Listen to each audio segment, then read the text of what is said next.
I never knew the face of the woman who gave birth to me. She left me after my birth and took up with another man. But I never felt lonely because I had a real mother. The woman my father brought home when I was 5 years old was the first person in my life to show me the warmth of a mother. She loved me so much that I didn't even have time to miss my own mother, whose face I don't even remember. I was happy. When the three of us went out as a family, I brought my mother's lunchbox. When I fell asleep after a long day of playing, my father would give me a piggyback ride, and my mother would hold my hand as we walked next to each other. If I misbehaved, I was scolded mercilessly. If I helped her, she would pat me on the head and tell me how great I was. One day, when I believed this happiness would last forever, it ended all too abruptly. One day, when I turned 10 years old, my father fell ill. He went to the hospital for tests, but it was already too late. After 6 months in the hospital, he left for heaven, and it was just the two of us. Ken, you have nothing to worry about, okay? You have me with you.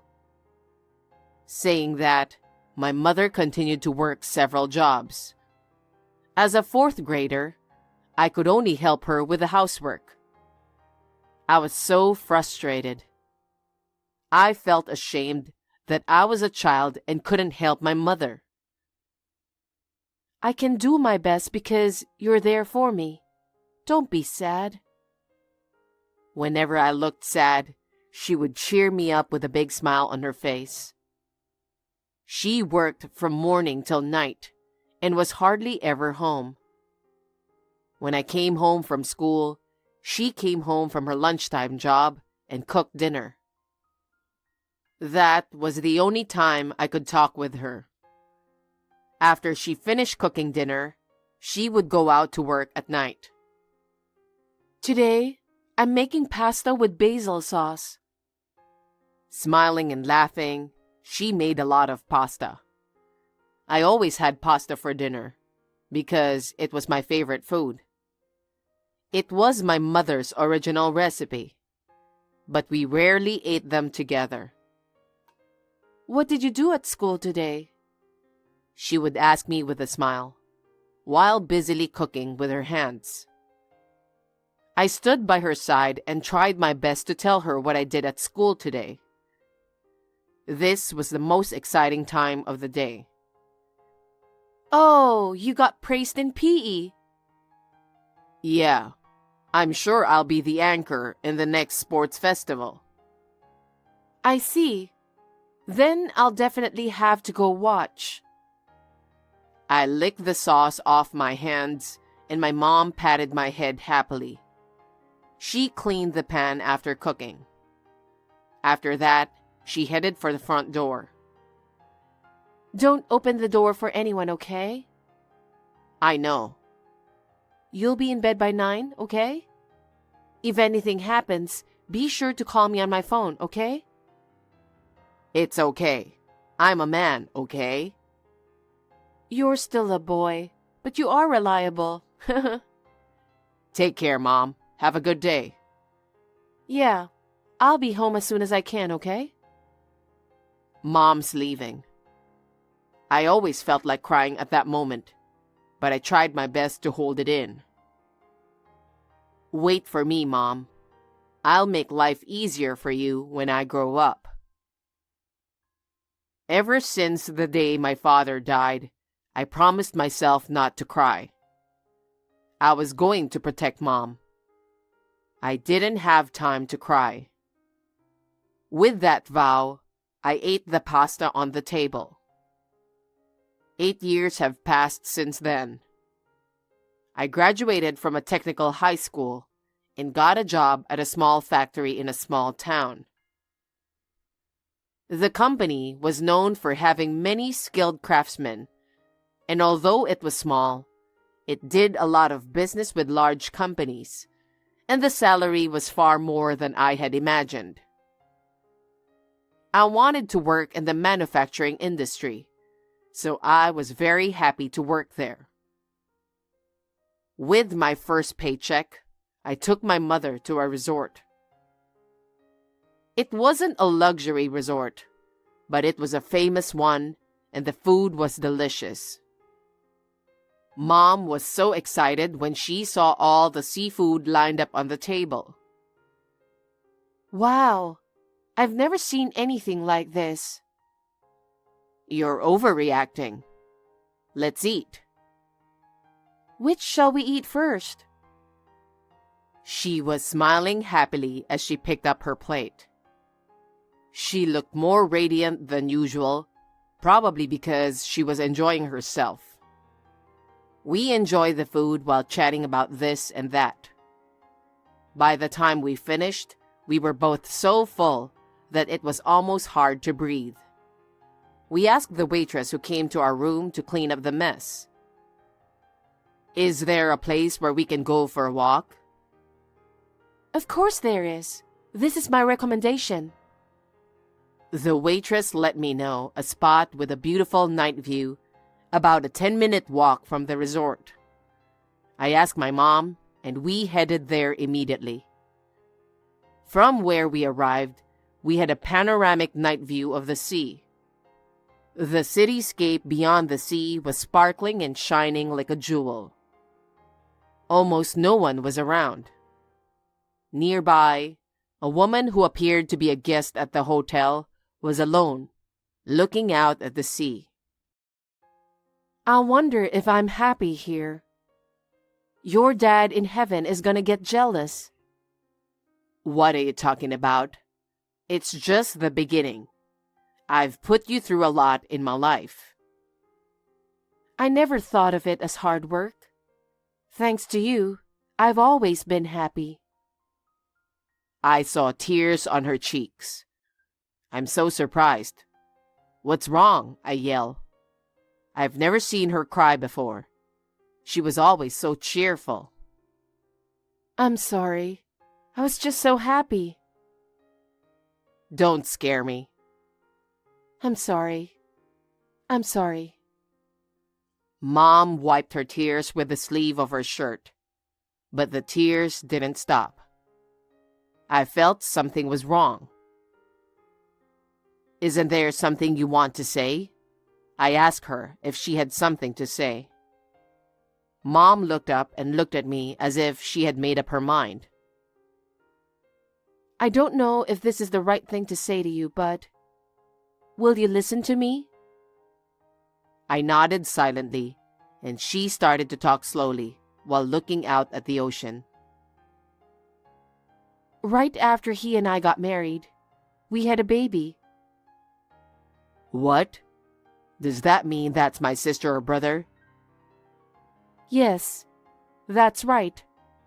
But he went to heaven before he came into the world. I could hear the tremor in Mom's voice when she said heaven. And then she told me a very sad story about her past.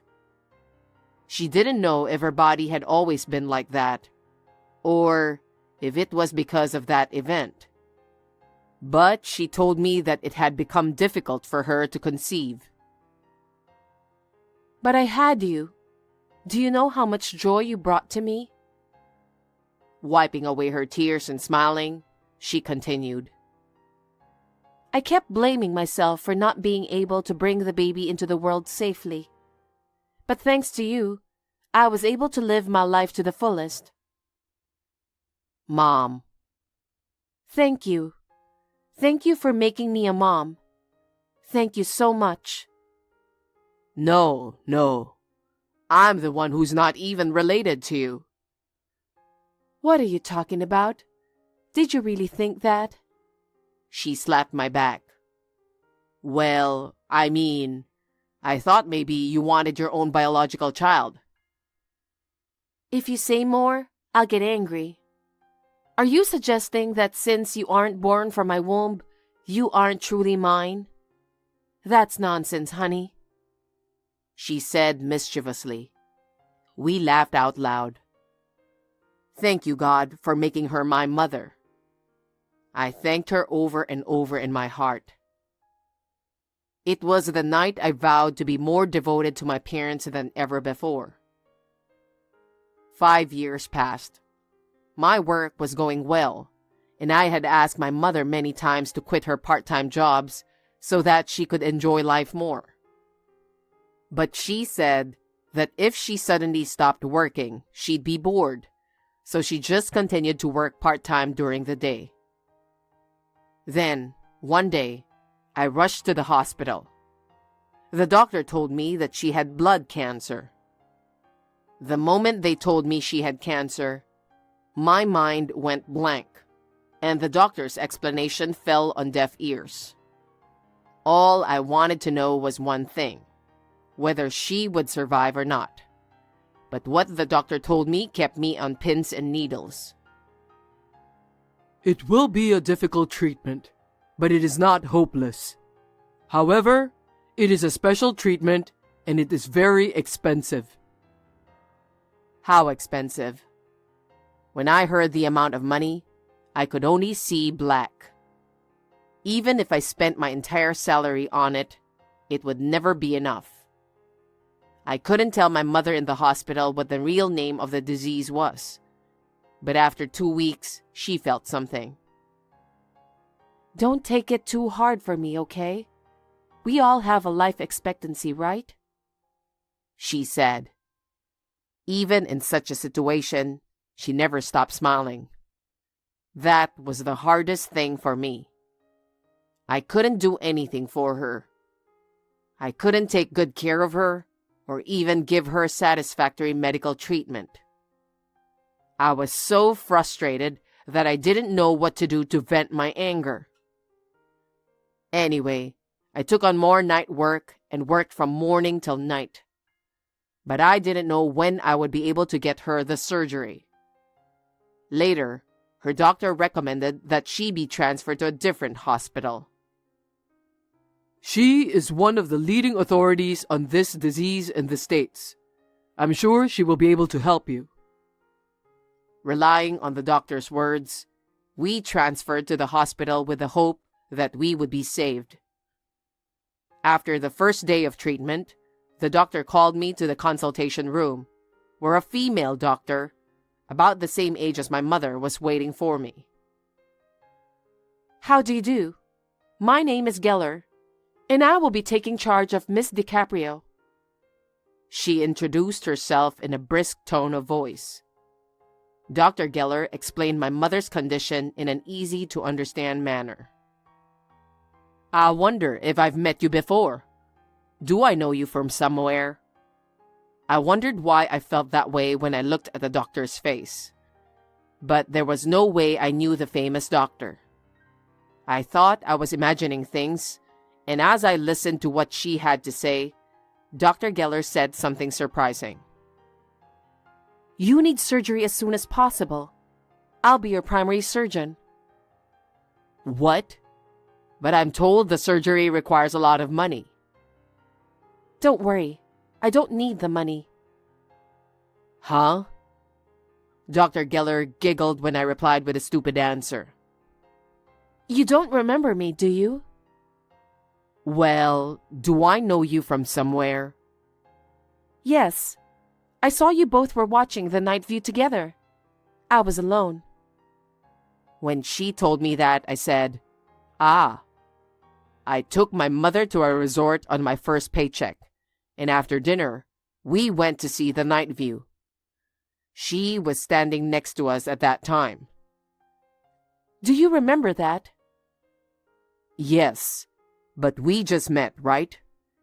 I don't think we talked about anything. Yeah, I know. I took the liberty of listening to your story. I want to repay you for what you did for me. Repay a favor? What do you mean? Dr. Geller told me. She said she and her husband had come to the resort. It was a heartbreak trip, says the doctor. We finally had our first baby.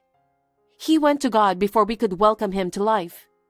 That's why I couldn't have children anymore. When I heard this, I was surprised because it sounded just like what my mother had told me that day. The doctor nodded slightly, perhaps noticing my feelings. I lost all hope for life. My husband tried to cheer me up, but no comfort could reach my heart. I really wanted to die, so I went to that place alone. That's where she heard about my mother and me. Hearing my mother say that I was the joy of her life, even though we weren't blood related, she told me that she was moved and at the same time ashamed of her own weakness. I've lived my whole life with Miss DiCaprio's words in my heart. I had hoped to meet her somewhere someday and repay her kindness. I think it was fate that we could meet again in this way.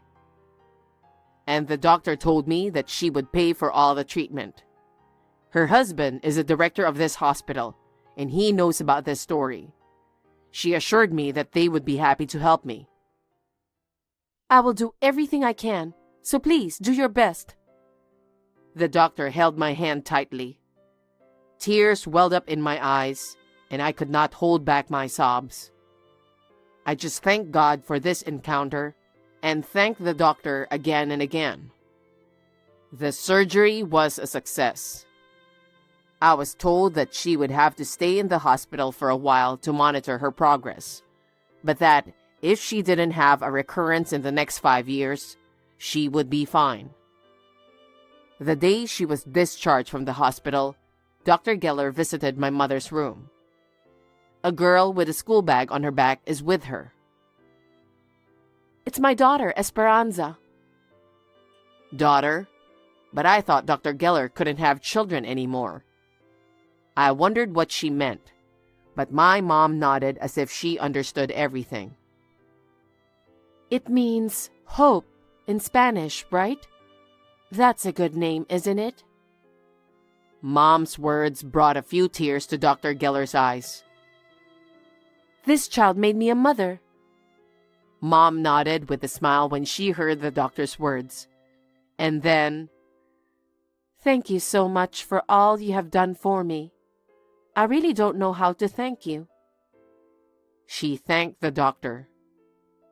As we got into a cab from the hospital, I asked my mother, "Does that mean she's adopted?" If you only look at the blood connection, then yes, I suppose so. But Esperanza is the joy of her life, she said happily and smiled at me. For me, her smile was the very hope of life.